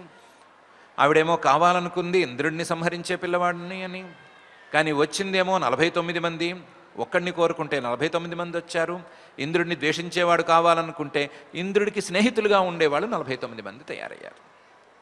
వాళ్ళని చూసిన తర్వాత అయితే పిల్లల్ని, అప్పుడే బయటకు వచ్చిన బంగారు రంగులో దగదగా మెరిసిపోతున్నటువంటి పిల్లల్ని చూసిన వెంటనే ఆవిడ యొక్క అభిప్రాయం పూర్తిగానే మారిపోయింది అని చెప్పుకోవాలి. సో ఇక్కడ కూడా పిల్లలే గేమ్ చేంజర్స్. అసలు పిల్లలు కావాలి అనేటువంటి భావనే గేమ్ చేంజింగ్ అయింది. అందులోనూ పిల్లలు పుట్టిన తర్వాత గేమ్లో బాగా చేంజ్ వచ్చేసింది. సో పిల్లలు వాళ్ళు మార్చిన రాతలు అని కూడా ఈ స్కంధానికి పేరు పెట్టుకోవచ్చు. పిల్లల ద్వారా తెలుసుకోవలసినటువంటి అంశాలు అనే కోణంలో కూడా ఈ స్కంధాన్ని మనం అర్థం చేసుకోవచ్చు. ఇంకా మనలాంటి వాళ్ళమైతే చాలా చక్కగా అర్థం చేసుకోవచ్చు. దితిలాగా పిల్లల్ని కనేటప్పుడే చక్కగా మంచి నియమాలతో, భక్తితో, ఉపవాసాలు అలాంటి వాటితో సంబంధం లేకపోయినా పూజలు, పునస్కారాలు, భగవంతుడు, నామము అలాంటి భావనలతో గనక గర్భధారణ సమయాన్నే గడిపితే పుట్టినటువంటి పిల్లలు ఇంద్రుడితో సమానంగా, ఇంద్రుడికి సేవకులుగా అంటే దేవతాభావాలతో పుడతారు అని అర్థం చేసుకోవచ్చు. పుట్టిన పిల్లవాళ్ళకి గనక మనం మంచి దేవతల పేర్లు, నారాయణ, శివ ఇలాంటి పేర్లు ఏమైనా పెడితే వాళ్ళని మనం ముద్దుగా పిలుచుకున్నా సరే, వాళ్ళ మీద వ్యామోహం కొద్దీనే ముద్దుగా వాళ్ళని పిలుచుకున్నా సరే ఆ పిలుచుకున్నది పరమాత్మను పిలిచినట్లు అవుతుంది అని అర్థం చేసుకోవటానికైనా వాడుకోవచ్చు. అలాగే పిల్లల్ని పెంచేటప్పుడు మాత్రం లేదా పిల్లల్ని కనేటప్పుడు మాత్రం సంకల్పాలు ఏ విధంగా ఉండాలి, పిల్లలు ఏ విధంగా పెరగాలి, ఏ విధంగా ఉండాలి, 50-50గా ఉండాలా, ఇటు అటుగా ఉండాలా, లేదా మంచి మార్గంలోనే ఉండాలా అని తేల్చుకోవటానికి విశ్వరూపుడు, వృద్ధుడు, త్వష్ట వీళ్ళని మనం ఉదాహరణగా తీసుకోవచ్చు. ఎక్కడైనా రేర్ కేసెస్లో పిల్లల ద్వారా వైరాగ్యాన్ని అందుకోవటానికి కూడా చిత్రకేతోపాఖ్యానం అనేది ఉండనే ఉంది. సో పిల్లల ద్వారా మనం అందుకోవలసినటువంటి సందేశాన్ని అందించడానికే ప్రత్యేకించి ఈ ఉపాఖ్యానాలన్నీ ఈ చోట గుచ్చిపెట్టారు అని అనిపిస్తోంది. శ్రీశుకుల వారి స్థాయికి అయితే పిల్లలేమిటి, పెళ్ళాలేమిటి, అసలు పెళ్ళిళ్ళు ఏమిటి, ఇవేమిటి మొత్తం అన్నీ వదిలేసి వైరాగ్యంతో సన్యాసం తీసుకోవాలి అనే మాటలే చెప్పాలి. ఆయన స్టాండర్డ్కి అంతకు మించి అడుగు కూడా తగ్గకూడదు. కానీ ఆయన మనలాంటి వాళ్ళ స్థాయికి దిగి వచ్చి పిల్లల మీద, సంపదల మీద, వీటి మీద వ్యామోహం ఉండటం సహజం. వ్యామోహం పోగొట్టుకో అని 10 సార్లు చెప్తే విని విని విసుగు పుట్టడం తప్ప పోగొట్టుకోవటం అనేది ఏమీ జరగదు. ఆ వ్యామోహం పోగొట్టుకోవటం అనే దాన్నే ఈ విధంగా మలుచుకుంటే, పిల్లల్నే ఈ విధంగా మలుచుకుంటే ఇహపరాలకి రెండిటికీ చక్కగా ఉపయోగపడుతుంది. పిల్లల్ని కనే దగ్గర నుంచి వాళ్ళని పెంచేటప్పుడు, తర్వాత వాళ్ళని ముందుకు తీసుకెళ్ళేటప్పుడు అంతా ధర్మమయంగాను, భక్తిమయంగాను, దేవుడు ఇవన్నీ చెప్పుకుంటూ, భగవంతుడు, తత్వం ఇవన్నీ ఉన్నాయి, మన వేదాలు, శాస్త్రాలు ఇవన్నీ ఉన్నాయి అని చెప్పుకుంటూ కనుక ఉంటే ఆ పిల్లల ద్వారా అందుకోవాల్సిన ప్రయోజనాలను అందుకోవచ్చు. ప్రయోజనాలు ఏంటి అని మనం చూసుకున్నాము, వాటిని అందుకోవచ్చు. వ్యామోహాన్ని అనువుగా మలుచుకోవచ్చు. ఉన్న వ్యామోహమే, అది తప్పో ఒప్పో తర్వాతి మాట, ఆ వ్యామోహాన్ని అనువుగా మలుచుకోవచ్చు. ఆ వ్యామోహాన్ని కూడా స్టెప్పింగ్ స్టోన్ కింద చేసుకుని పైకి ఎగరచ్చు. పడిన వాళ్ళు కూడా, ఈ వ్యామోహంలో పడిన వాళ్ళు కూడా పైకి లేచినటువంటి కెరటాల్లాగా మారచ్చు. కానీ దాన్ని ఈ విధంగా చేసుకోవాల్సి ఉంటుంది అనేటువంటి సందేశాన్ని కూడా మనకు ఇవ్వదలుచుకున్నారు. ఇవ్వదలుచుకునే ప్రత్యేకించి ఈ స్కంధంలో మొత్తం పిల్లలు ఉండేటట్లు చూశారు. సో అందరూ చక్కగా పెళ్ళిళ్ళు చేసుకోండి, ఏం ప్రమాదం లేదు. సంతానం కనండి, ఏం ప్రమాదం లేదు. సంతానం కావాలి అని అనుకోండి, తప్పేం లేదు. కానీ మంచి సంతానం కావాలని అనుకోండి. ధార్మికమైనటువంటి, భక్తిగా ఉండేటువంటి, భగవద్భక్తులైనటువంటి సంతానం కావాలని అనుకోండి. అలాంటి సంతానం మీకు, వారికి, ఇద్దరికీ మంచి చేస్తుంది అనేటువంటి అపూర్వమైన సందేశాన్ని ఈయన ఇచ్చారు. అసలు పిల్లలకు కానీ పెద్దలకు కానీ ఎవరికైనా సరే రామాయణము, భారతము, భాగవతము ఈ 3 వినిపించాలని ఎందుకు అనుకోవాలి అనేది ఒక ప్రశ్న. ఎందుకు వినాలి? ఎప్పుడో గతించిపోయినటువంటి చరిత్రలు, కథలు ఎందుకు వినాలి? వాటిలో ఏముంది అనేది ఒక ప్రశ్న. ఆ ప్రశ్నకి ఈ స్కంధంలో సరియైన సమాధానమే ఉంది. రామాయణం అనేది రాముడు అనేటువంటి ఒక ఉత్తమమైనటువంటి వ్యక్తిని, ఆయన పరమాత్మ యొక్క అవతారం అనే మాటే వద్దు, ఆ మాటే తీసి పక్కన పెట్టేస్తే ఒక ఉత్తమమైనటువంటి వ్యక్తి, ఆ వ్యక్తి తాలూకు లక్షణాలు, ఆ వ్యక్తి తాలూకు లక్షణాలను అందరూ పుణికిపుచ్చుకోవలసినటువంటి అవసరం అనే అంశం మీదే రన్ చేశారు వాల్మీకి మహర్షి గారు. రామాయణంలోని ప్రతి కాండలోనూ, ప్రతి సర్గలోనూ, ప్రతి శ్లోకంలోనూ, ప్రతి అక్షరంలోనూ రాముడు, ఆయన యొక్క గుణాలు వినిపిస్తూనే ఉంటాయి. బోర్ కొట్టకుండా వినిపిస్తూ ఉంటాయి. ఆ బోర్ కొట్టకుండా వినిపించినటువంటి ఆ గుణాలన్నీ అలా ప్రతి వ్యక్తిని మారమని ప్రోత్సహిస్తూ ఉంటాయి. మారిన ప్రతి మనిషి రాముడిలాగే దేవుడు అవ్వచ్చు, లేదా ఉత్తమమైనటువంటి మనిషి అయినా కనీసం అవ్వచ్చు అని చెప్తాయి. భారతం అనేటువంటి ఆ గ్రంథంలో మనుషులు సహజంగానే రకరకాల సమస్యల్ని చూపిస్తారు. ధర్మంగా ఉండటానికి కానీ, భక్తిగా ఉండటానికి కానీ, మంచి పనులు చేయటానికి కానీ ఎప్పుడూ ఏదో ఒక సాకులను చూపిస్తూ ఉంటారు. ధర్మానికి ఇవి రోజులు కావు, మంచితనానికి రోజులు కావు అని చూపిస్తూ ఉంటారు.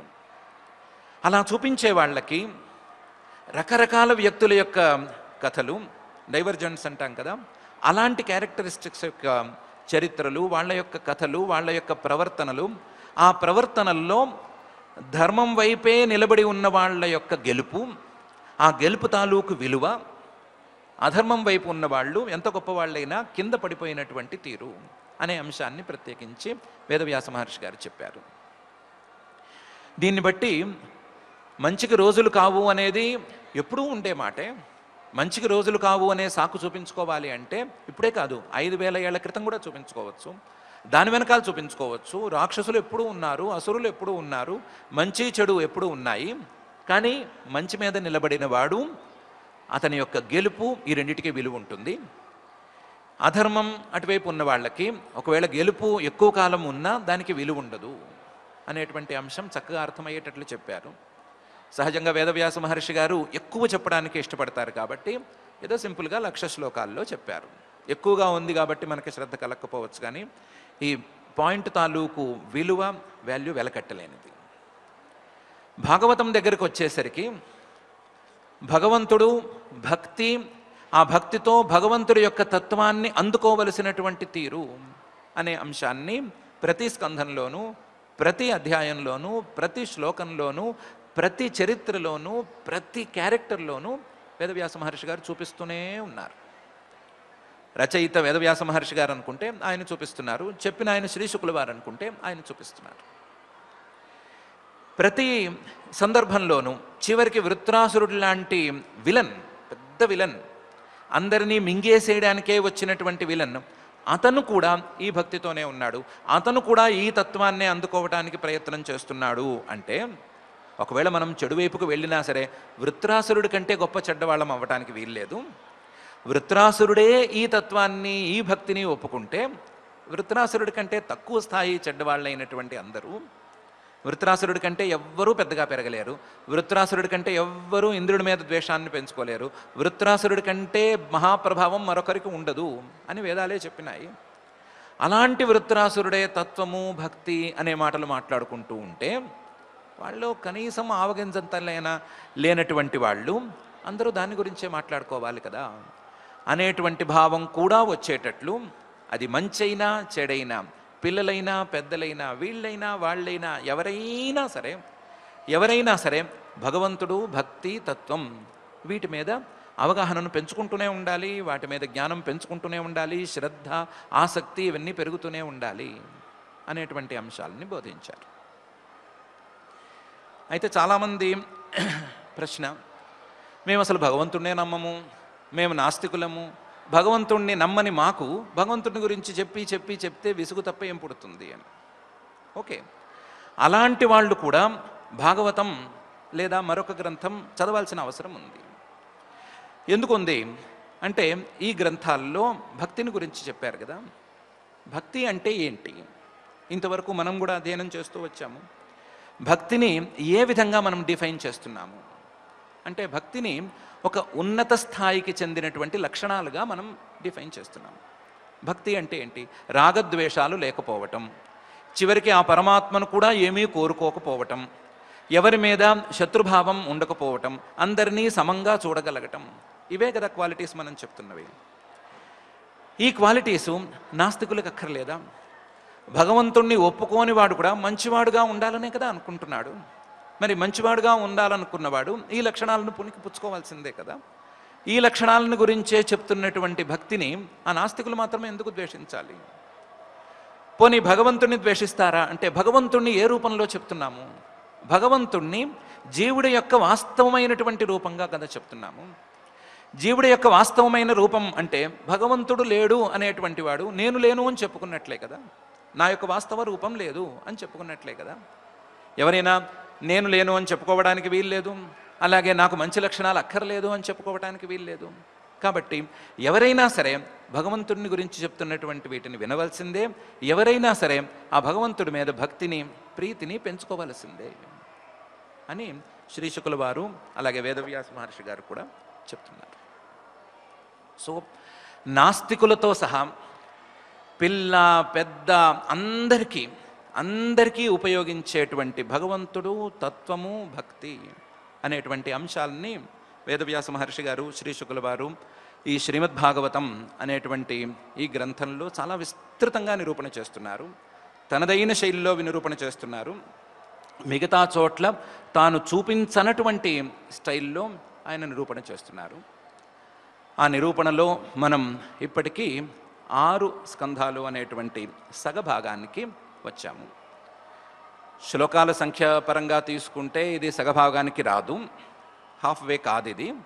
కానీ 6, 6, 12 స్కంధాలు మొత్తం కాబట్టి 12 స్కంధాలలో 6 స్కంధాలు అనేటువంటి సగభాగానికి మనం ఇప్పటికొచ్చాము. 6 స్కంధాలలో మనం గమనించుకుంటూ పోతుంటే ప్రతి దశలోనూ ఇదే భగవంతుడు ఇదే భగవంతుడి యొక్క తత్వం, ఆ తత్వం మీద భగవంతుడి మీద ఉండేటువంటి భక్తి, ఆ భక్తి తాలూకు లక్షణాలు, ఆ భక్తి తాలూకు లక్షణాలు తెచ్చిపెట్టేటువంటి మార్పులు అనేటువంటి అంశాన్ని గురించే మనం చెప్పుకుంటూ వస్తున్నాము. ఇప్పటికీ సగమైతే పూర్తయింది. మిగతా సగం భగవంతుడి అనుగ్రహంతో పూర్తి కావలసి ఉంది. కాకపోతే మన కార్యక్రమం ఈ రూపంలో బహుశా ఇక మీద సాగకపోవచ్చు. ఏ రూపంలో సాగుతుంది, ఏ రకమైనటువంటి మార్పులు ఉంటాయి అనే విషయాన్ని ఛానల్ వాళ్ళే తర్వాత మళ్ళీ ప్రకటించుకుంటారు. ఇప్పటికైతే ఈ కార్యక్రమాన్ని, ఇంత అద్భుతమైనటువంటి కార్యక్రమాన్ని మొదలుపెట్టి ఇంతకాలం నడిపించినటువంటి తిరుమల తిరుపతి దేవస్థానం అధికారులందరికీ ఈ సందర్భంగా మనం ధన్యవాదాలను సమర్పించుకుందాము. అదేవిధంగా ఈ కార్యక్రమాన్ని ప్రసారం చేసినటువంటి శ్రీ వెంకటేశ్వర భక్తి ఛానల్ యాజమాన్యం వారికి, అందులో పనిచేసినటువంటి ప్రతి ఒక్కరికి పేరు పేరున మనం ధన్యవాదాలను సమర్పించుకుందాము. అలాగే ఈ కార్యక్రమానికి ప్రోత్సాహాన్ని అందించినటువంటి అందరికీ ప్రత్యేకించినటువంటి హృదయపూర్వకమైనటువంటి అభినందనలు. ఈ కార్యక్రమంలో భాగస్వాములుగా ఉన్నటువంటి మనందరినీ ధన్యుల్ని చేసినటువంటి ఆ మహత్తమ హృదంతర నిరంతర నివాసి అయినటువంటి శ్రీనివాస పరమాత్మకు మరింత భక్తిపూర్వకమైనటువంటి ప్రణామాలు. అలాంటి భక్తిపూర్వకమైనటువంటి ప్రణామాలను చేసుకుంటూ ఇలాంటి భాగవత తత్వాన్ని మన మనసుల్లో నిత్యము నిరంతరము ఉండేటట్లుగా చేయమని ఆ స్వామిని ప్రార్థించుకుంటూ పారాయణ కార్యక్రమాన్ని ప్రారంభించుకుందాం. ఓం నమో వెంకటేశాయ. ఈరోజు మనం 6వ స్కంధంలో 19వ అధ్యాయాన్ని సంపూర్ణంగా పారాయణ చేసుకుంటున్నాం. అథ శ్రీమద్భాగవతే పారమహంస్యాం సంహితాయాం షష్ఠస్కంధే ఏకోనవింశోऽధ్యాయః రాజోవాచ వ్రతం పుంసవనం బ్రహ్మన్ భవతా యదుదీరితం తస్య వేదితుమిచ్ఛామి येन विष्णुः प्रसीदति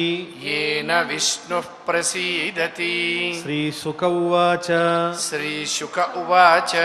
शुक्ले मार्गशिरे पक्षे योषिद्भर्तुरनुज्ञया आरभेत व्रतमिदं सार्वकामिकमादितः निशम्य मरुतां जन्म ब्राह्मणाननुमन्त्र्य च स्नात्वा शुक्लदती शुक्ले वसीतालङ्कृताम्बरे पूजयेत् प्रातराशात् प्राक् भगवन्तं श्रियासः अलन्ते निरपेक्षाय पूर्णकामनमोऽस्तुते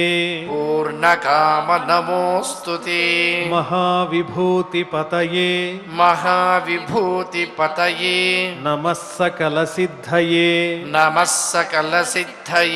यथा त्वं कृपया भूत्या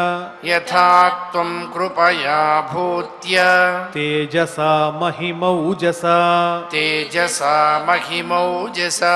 जुष्ट ईश गुणैः सर्वैः ततोऽसि भगवान् प्रभुः विष्णुपत्नि महामाये महापुरुषलक्षणे प्रियेथा मे महाभागे मे महाभागे लोकमातर्नमोऽस्तु ते लोकमातर्नमोऽस्तु ते ॐ नमो भगवते महापुरुषाय ॐ नमो भगवते महापुरुषाय महानुभावाय महानुभावाय महाविभूतिपतये महाविभूतिपतये सह महाविभूतिभिः सह महाविभूतिभिः बलिमुपहराणीति बलिमुपहराणीति अनेन अनेन अहरहर्मन्त्रेण अहरहर्मन्त्रेण विष्णोः आवाहनार्घ्यपाद्य आवाहनार्घ्यपाद्य उपस्पर्शनस्नान उपस्पर्शनस्नान वासौपवीतविभूषण वासोपवीतविभूषण गन्धपुष्पधूपदीप गन्धपुष्पधूपदीप उपहाराद्युपचारांश्च उपहाराद्युपचारांश्च समाहितोपाहरेत् समाहितोपाहरेत् हविस्सेषन्तु हविस्सेषन्तु जुहुयादनले जुहुयादनले द्वादशाहुतीः द्वादशाहुतीः ॐ नमो भगवते महापुरुषाय ॐ नमो भगवते महापुरुषाय महाविभूतिपतये स्वाहेति महाविभूतिपतये स्वाहेति श्रियं विष्णुं च वरदौ श्रियं विष्णुं च वरदौ आशिषां प्रभवावुभौ आशिषां प्रभवावुभौ भक्त्या सम्पूजयेन्नित्यं भक्त्या सम्पूजयेन्नित्यं यदीच्छेत् सर्वसम्पदः यदीच्छेत् सर्वसम्पदः प्रणमेद्दण्डवद्भूमौ प्रणमेद्दण्डवद्भूमौ भक्तिप्रह्वेण चेतसा भक्तिप्रह्वेण चेतसा दशवारं जपेन्मन्त्रं दशवारं जपेन्मन्त्रं ततस्तोत्रमुदीरयेत् ततस्तोत्रमुदीरयेत् युवान् तु विश्वस्य विभू युवां तु विश्वस्य विभू जगतः कारणं परम् जगतः कारणं परम् इयं हि प्रकृतिः सूक्ष्मा इयं हि प्रकृतिः सूक्ष्मा मायाशक्तिर्दुरत्यया मायाशक्तिर्दुरत्यया तस्या अधीश्वरः साक्षात् तस्या अधीश्वरः साक्षात् त्वमेव पुरुषः परः त्वमेव पुरुषः परः त्वं सर्वयज्ञयुज्येयं त्वं सर्वयज्ञयुज्येयं क्रियेयं फलभुग्भवान् क्रियेयं फलभुग्भवान् गुणव्यक्तिरियं देवी गुणव्यक्तिरियं देवी व्यञ्जको गुणभुग्भवान् व्यञ्जको गुणभुग्भवान् त्वं हि सर्वशरीर्यात्मा त्वं हि सर्वशरीर्यात्मा श्रीशरीरेन्द्रियाशया श्रीशरीरेन्द्रियाशया नामरूपे भगवती नामरूपे भगवती प्रत्ययस्त्वमपाश्रयः प्रत्ययस्त्वमपाश्रयः यथा युवां त्रिलोकस्य यथा युवां त्रिलोकस्य वरदौ परमेष्ठिनौ वरदौ परमेष्ठिनौ तथा म उत्तमश्लोक तथा म उत्तमश्लोक सन्तु सत्या महाशिषः सन्तु सत्या महाशिषः इत्यभिष्टूय वरदम् इत्यभिष्टूय वरदं श्रीनिवासं श्रिया सह श्रीनिवासं श्रिया सह तन्निस्सार्योपहरणं तन्निस्सार्योपहरणं दत्त्वा च मनमर्चयेत् दत्त्वा च मनमर्चयेत् ततस्तु वीतस्तोत्रेण ततस्तु वीतस्तोत्रेण भक्तिप्रह्वेण चेतसा भक्तिप्रह्वेण चेतसा यज्ञोच्छिष्टमवघ्राय यज्ञोच्छिष्टमवघ्राय पुनरभ्यर्चयेद्धरिम् పునరభ్యర్చయేద్ధరిం పతిం చ పరయా భక్త్యా పతిం చ పరయా భక్త్యా మహాపురుషచేతసా మహాపురుషచేతసా ప్రియైస్తైస్తైరుపనమేత్ ప్రియైస్తైస్తైరుపనమేత్ ప్రేమశీలస్వయం పతిః ప్రేమశీలస్వయం పతిః బిభ్రూయాత్ సర్వకర్మాణి బిభ్రూయాత్ సర్వకర్మాణి పత్న్యా ఉచ్చావచాని చ పత్న్యా ఉచ్చావచాని చ కృతమేకతరేణాపి కృతమేకతరేణాపి దంపత్యోరుభయోరపి దంపత్యోరుభయోరపి పత్న్యాం కుర్యాదనర్హాయాం పత్న్యాం కుర్యాదనర్హాయాం పతిరేతత్సమాహితః పతిరేతత్సమాహితః విష్ణోర్వ్రతమిదం బిభ్రత్ విష్ణోర్వ్రతమిదం బిభ్రత్ న విహన్యాత్ కథంచన న విహన్యాత్ కథంచన విప్రాన్ స్త్రియో వీరవతీః విప్రాన్ స్త్రియో వీరవతీః స్రగ్గంధబలిమండనైః స్రగ్గంధబలిమండనైః అర్చేదహరహర్భక్త్యా అర్చేదహరహర్భక్త్యా దేవం నియమమాస్థితా దేవం నియమమాస్థితా ఉద్వాస్య దేవం స్వేధాంని ఉద్వాస్య దేవం స్వేధాంని తన్నివేదితమగ్రతః తన్నివేదితమగ్రతః అద్యాదాత్మవిశుద్ధ్యర్థం అద్యాదాత్మవిశుద్ధ్యర్థం సర్వకామర్థయే తథా సర్వకామర్థయే తథా ఏతేన పూజా విధినా ఏతేన పూజా విధినా మాసాన్వాదశహాయనం మాసాన్ ద్వాదశహాయనం నీత్వాధోపరమేత్ సాధ్వీ నీత్వాథోపరమేత్ సాధ్వీ కార్తికే చరమేహని కార్తికే చ రమేహని శ్వభూతేప ఉపస్పృశ్య శ్వోభూతేప ఉపస్పృశ్య కృష్ణమభ్యర్చ్య పూర్వవత్ కృష్ణమభ్యర్చ్య పూర్వవత్ పయశ్రుతేన జుహుయాత్ పయశ్రుతేన జుహుయాత్ చరుణా సహ సర్పిషా చరుణా సహ సర్పిష పాకయజ్ఞ విధానేన పాకయజ్ఞ విధానేన ద్వాదశైవాహుతిః పతిః ద్వాదశైవాహుతిః పతిః ఆశిషశిరసాదాయ ఆశిషः శిరసాదాయ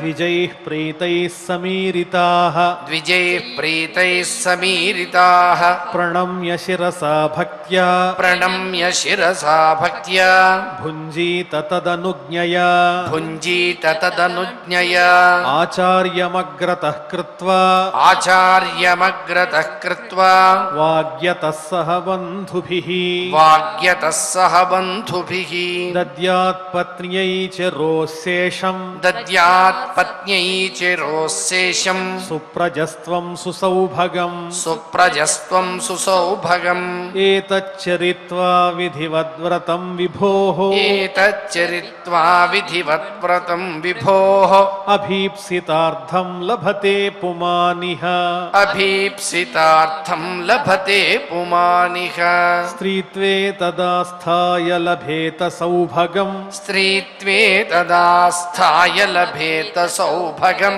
శ్రియం ప్రజాం జీవపతిం యశో గృహం శ్రియం ప్రజాం జీవపతిం యశో గృహం కన్యా చ విందేత సమగ్రలక్షణం కన్యా చ విందేత సమగ్రలక్షణం వరం త్వవీరాహత కిల్బిషాగతిం వరం త్వవీరాహత కిల్బిషాగతిం మృత ప్రజా జీవసుతా ధనేశ్వరీ మృత ప్రజా జీవసుతా ధనేశ్వరీ సుదుర్భగా సుభగా రూపమగ్ర్యం సుదుర్భగా సుభగా రూపమగ్ర్యం విందేద్విరూపా విరుజా విముచ్యతే విందేద్విరూపా విరుజా విముచ్యతే య ఆమయావీంద్రియకల్పదేహం య ఆమయావీంద్రియకల్పదేహం ఏతత్పఠన్నభ్యుదయే చ కర్మణి ఏతత్పఠన్నభ్యుదయే చ కర్మణి అనంతతృప్తిః పితృదేవతానాం అనంతతృప్తిః పితృదేవతానాం తుష్టాః ప్రయచ్చంతి సమస్తకామాన్ తుష్టాః ప్రయచ్చంతి సమస్తకామాన్ హోమావసానే హుతభుక్శ్రీర్హరిశ్చ హోమావసానే హుతభుక్శ్రీర్హరిశ్చ రాజన్మహన్మరుతాం జన్మ పుణ్యం రాజన్మహన్మరుతాం జన్మ పుణ్యం దితేర్వ్రతం చాభిహితం మహత్తే దితేర్వ్రతం చాభిహితం మహత్తే ఇతి ఇతి శ్రీమద్భాగవతే శ్రీమద్భాగవతే పారమహంస్యాం సంహితాయాం పారమహంస్యాం సంహితాయాం షష్ఠస్కంధే షష్ఠస్కంధే ఏకోనవింశోऽధ్యాయः ఏకోనవింశోధ్యాయః. ఓం నమో వెంకటేశాయ. ఈ షష్ఠస్కంధం యొక్క పూర్ణిని గనక ఒక్కసారి మనం పఠించుకున్నట్లయితే, ఇది సకల సుఖ విజనమిత్ర శ్రీవత్సగోత్ర పవిత్రకసు వయామాత్యపుత్ర బుధజన ప్రసంగానుషంగ సింగయ నామధేయ ప్రణీతం వైన శ్రీ మహాభాగవత పురాణంబునందున్ అజామీళో వాఖ్యానంబును ప్రచేతసులకు చంద్రుడు ఆమంత్రణంబు చేయుటయు దక్షోత్పత్తియు ప్రజాసర్గంబును దక్షుండు శ్రీహరింగూర్చి తపంబు చేయుటయు అతనికిన పరమేశ్వరుండు ప్రత్యక్షంబగుటయు హర్యశ్వశబలాశ్వుల జన్మంబును వారలకు నరదుండు బోధించుటయు నారదు వచన ప్రకారంబున వారు మోక్షంబునుందుటయు తద్వృత్తాంతంబు నారదు వలన విని దక్షుండు దుఃఖాక్రాంతుడండగుటయు తదనంతరం బ్రహ్మవరంబున దక్షుండు శబలాశ్వ సంయల సహస్ర సంఖ్యాకులకు పుత్రులంగాంచుటయును సృష్టి నిర్మాణేచ్ఛా నిమిత్తంబున దక్షువంబున వారలగ్రజన్ములు సిద్ధిం పొందిన తీర్థరాజంబైన నారాయణ సరస్సున కుంజనుటయు వారికి నారద భగవంతుండు బ్రహ్మజ్ఞానంబునుపదేశించుటయు వారు పూర్వజులేగిన ప్రకారంబున మోక్షంబునుందుటయు తద్వృత్తాంతంబును దక్షుండు దివ్య జ్ఞానంబున నిరింగి నారదోపదిష్టంబని తెలిసి నారదుని శపించుటయు నరదుండు దక్షు శాపంబు ప్రతిగ్రహించుటయు దక్షునకు బ్రహ్మవరంబున సృష్టి విస్తారంబు కొరకు కూతులరు వండ్రు జనియించుటయు అందు కశ్యపునకు నిచ్చిన పదమువ్వురు వలన సకల లోకంబులు నిండుటయు దేవాసుర నర తిర్యంమృగ ఖగాదుల జన్మంబులును దేవేంద్ర తిరస్కారంబున బృహస్పతి అధ్యాత్మమాయ చేతంగాన రాకుండుటయు తద్వృత్తాంతంబు రాక్షసులు విని శుక్రోపదిష్టులై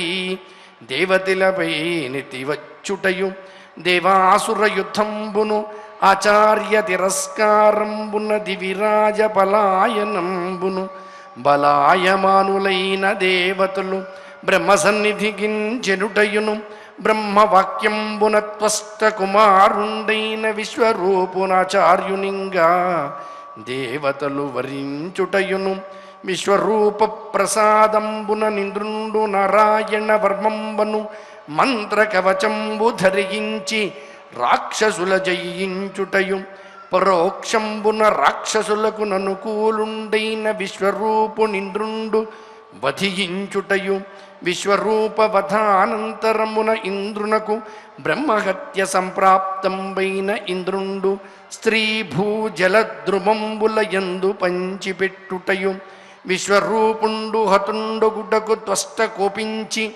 ఇంద్రవదార్థంబు మరణ హోమంబు చేయ వృత్రాసురుండు జనించుటయు వృత్రాసుర యుద్ధంబున పరాజితులై ఇంద్రసహితులైన దేవతలు శ్వేతద్వీపంబున కుంచెనుటయు అందు శ్రీహరి ప్రసన్నుండయి దధీచి వలన భిదురంబుగైకొన ఉపదేశించుటయు ఇంద్రుండు వజ్రాయుధంబున వృత్రుని సంహరించుటయు ఇంద్రుండు బ్రహ్మహత్యా పీడితుండయి మానస సరస్సు ప్రవేశించుటయును నకుశుండు శతాశ్వమేధంబులంజేసి ఇంద్రాధిపత్యంబు బడయుటయు నకుశుండగస్త్య శాపంబున సురరాజ్యచ్యుతుండయి అజగరయునిన్ పుట్టుటయు ఇంద్రాగమనంబును అశ్వమేధంబును ఇంద్రుండు మరల త్రిలోకాధిపత్యంబు బడయుటయును